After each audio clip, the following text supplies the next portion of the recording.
સો તમારા મમ્મી સાથે કેવા રિલેશન છે? બહુ જ અમેઝિંગ છે. અમે આજે પણ લડાઈએ છીએ.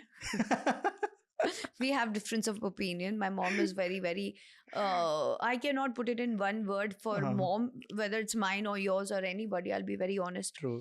મમ્મી એક એવી જગ્યા છે જ્યાં મને તકલીફ હોય, જ્યાં મને હું બહુ ખુશ હોઉં, જ્યાં મને ગુસ્સો પણ આવે, એ બધું જ લઈ લેશે મારું.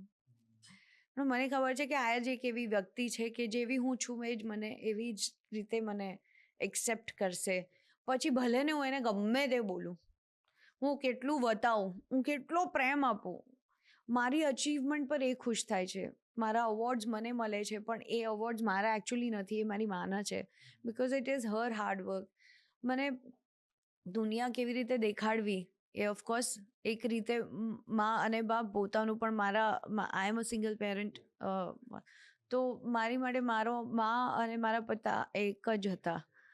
So the way she has groomed me, it's not just only a woman. She always told me be independent, whether it's emotional or financial. Every girl has to be independent emotionally also and financially also. That's when you can grow and you can do way much better things in life. Expectations tamara ocha thai jai when you emotionally balanced.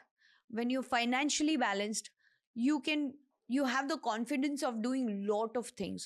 ભલે ને પછી એ તમારા માટે 500 રૂપિયા હોય કે 5000 રૂપિયા હોય કે 500 કરોડ હોય, દેટ એ તમારી લાગવત છે અને તમારા વિચારો ઉપર છે, અને તમે ઘણું ખરું કરી શકો છો. અને સૌથી વધારે ઇમ્પોર્ટન્ટ મારી મમ્મીએ મને એ શીખવાડ્યું છે કે ક્યારે પણ જીવનમાં ડરવાનું નહીં, નિડરતાથી રહ્યો.